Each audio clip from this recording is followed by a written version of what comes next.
L'invité de ce Smart Impact, c'est Diane Mordac. Bonjour. Bonjour. Bienvenue, vous êtes chargée de projet au Club Demeter. On va parler de l'accord de libre-échange entre l'Union européenne et les pays sud-américains du Mercosur. D'abord, quelques mots de présentation de Demeter. Oui, bien sûr. Donc, le Club Demeter, c'est là où je travaille. Donc, le Club Demeter, c'est un club de dirigeants, un club d'entreprises et d'organisations professionnelles qui rassemble aujourd'hui 90 membres.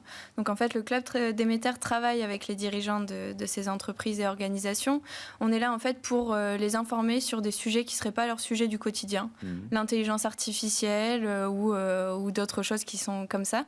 Et donc, ces dirigeants viennent chercher de l'information au Club Demeter et aussi viennent chercher un lieu où ils peuvent faire du networking avec les autres dirigeants du même secteur. Ouais. Et c'est un club qui est spécialisé sur l'agriculture ou pas forcément? Oui, en fait, les membres du Club Demeter sont soit des coopératives agricoles, mais ça peut être aussi des entreprises privées qui sont au niveau de la transformation, donc l'agroalimentaire, mais aussi tout ce qu'il y a autour de l'agriculture, donc par exemple les engrais ou les produits de traitement. Et donc au cœur de ces enjeux du Mercosur, alors je rappelle que c'est l'abréviation de marché commun du Sud en espagnol. Cet accord-là qui est tant décrié, qui mobilise de nouveau nos agriculteurs, qu'est-ce qu'il contient? C'est quoi les grands principes? Oui.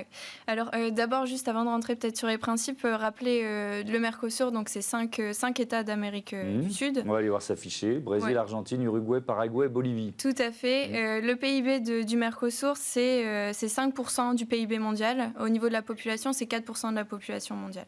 En face, on a l'Union européenne, donc 27 États membres. L'Union européenne, c'est plutôt 15% du PIB mondial et 6% de la population. Donc voilà, c'était pour rappeler les deux grands acteurs. Et ensuite, qu'est cet accord? Donc c'est un accord de libre-échange, un accord commercial qui appartient à un paquet plus large, dans lequel on a aussi la coopération, par exemple, politique. Le but de cet accord, comme tout accord commercial, c'est de multiplier les échanges, donc dans un sens et dans l'autre. Donc voilà, en jouant sur les droits de douane qui seraient réduits. Oui. C'est un marché, vous avez donné le pourcentage, mais ça représente 270 millions d'habitants. Alors c'est même beaucoup plus si on rajoute les pays associés au Mercosur, Chili, Colombie, Pérou. Ma première réaction, c'est pourquoi se priver d'autant de débouchés? Alors pourquoi se priver d'autant de débouchés? C'est vrai qu'en fait, quand on fait un accord de libre-échange, une des idées qu'il y a derrière la tête, souvent, c'est d'avoir des débouchés pour certains secteurs d'activité. Puisque nous, on sait que l'Union européenne, c'est quand même un marché qui est assez mature, une population qui augmente plus vraiment, certains pays même qui perdent en population, alors qu'il y a d'autres continents, comme l'Amérique du Sud, mais c'est vrai aussi en Asie, où la population est en croissance, où la population augmente, mais aussi le pouvoir d'achat des personnes augmente. Donc ça permet en effet d'avoir des débouchés. Sauf qu'en parallèle, comme dans tout traité de libre-échange, il y a des gagnants et des perdants. Je parle au niveau des secteurs d'activité. Là, les gagnants, on en parle souvent, ce serait le secteur automobile, par exemple, notamment avec l'Allemagne. Et le perdant... Mais bon, les constructeurs français, ils peuvent en profiter aussi. Oui, voilà, non, mais tout à fait. On ne va pas leur interdire d'aller sur le marché sud-américain. Il n'y a pas que les constructeurs allemands qui peuvent en profiter. Non, en effet, oui. Bien sûr, il y a il y a différents secteurs de différents pays. Et là où ça coince, en fait, c'est au niveau agricole. Bien sûr, il y aura aussi des gagnants au niveau agricole. On pense par exemple aux producteurs de vin qui pourraient exporter plus de vin, plus de champagne. Mais ça coince par rapport surtout aux bovins et au sucre. Parce que ces pays d'Amérique du Sud sont producteurs, nous aussi sommes producteurs, sauf qu'aujourd'hui on produit et on est moins compétitif. Donc ça permettrait, en fait, il y aurait ces produits qui rentreraient et les nôtres qui seraient désavantagés. Pourquoi il fait débat en ce moment? La signature est proche?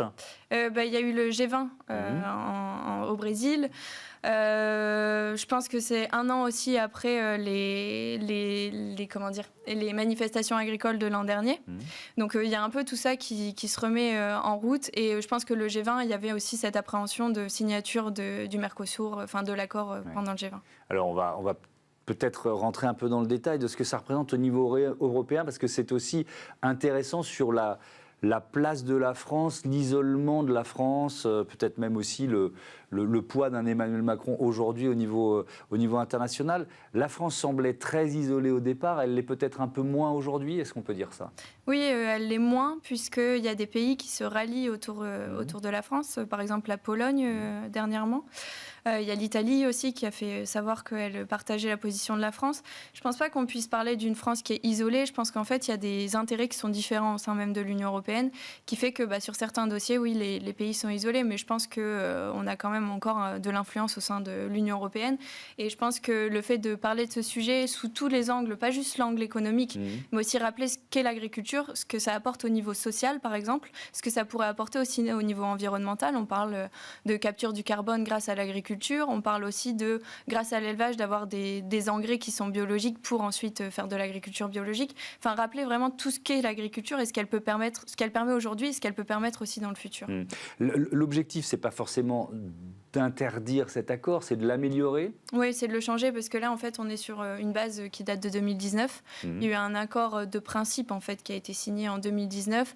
On peut rappeler que ça fait 25 ans qu'il est sur la table, depuis 1999 quand même. Oui, c'est ça, donc ça fait un moment. Et en 2019, il y a eu cet accord de principe qui a été conclu, mais qui reste un accord de principe. Donc, c'est pas un accord qui a été mis en place. Enfin, depuis 2019, rien n'est fait. Et donc, ce qu'il faut, c'est la dernière version de cet accord, celle qui sera signée, ratifiée et mise en place.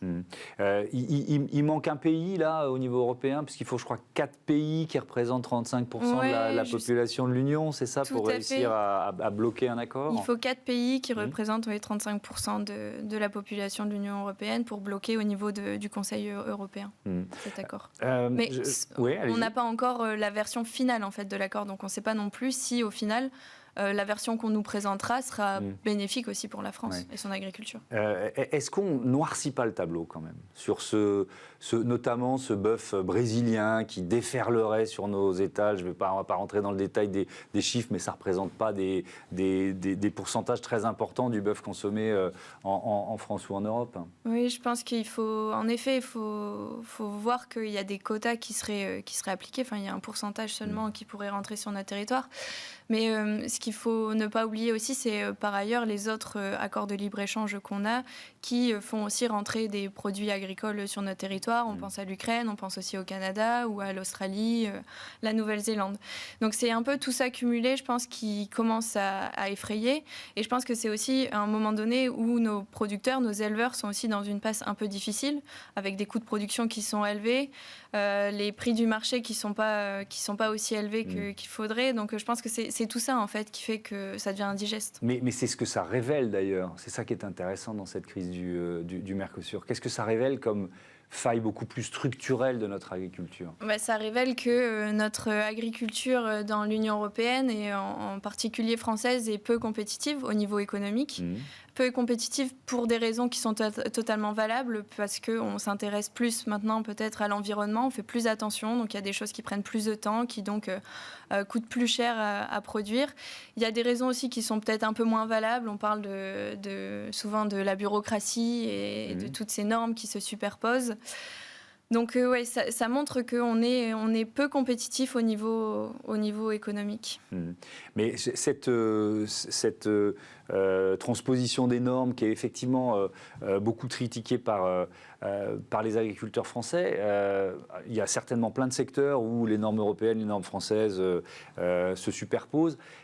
On est souvent aussi, en France, sur certains points, mieux disant. Mais est-ce que ce n'est pas aussi un atout? Que d'être...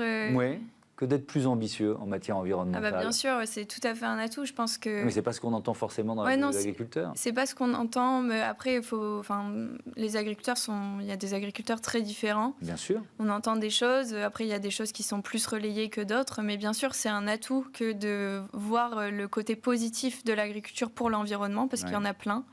Et c'est ce qui est aussi toute la difficulté de l'agriculture. C'est parce qu'on parle d'une production comme une autre, mais qui en même temps qui travaille avec l'environnement, avec le vivant. Donc c'est là toute la complexité. Et d'être ambitieux sur ces points-là, bien sûr que c'est très bien.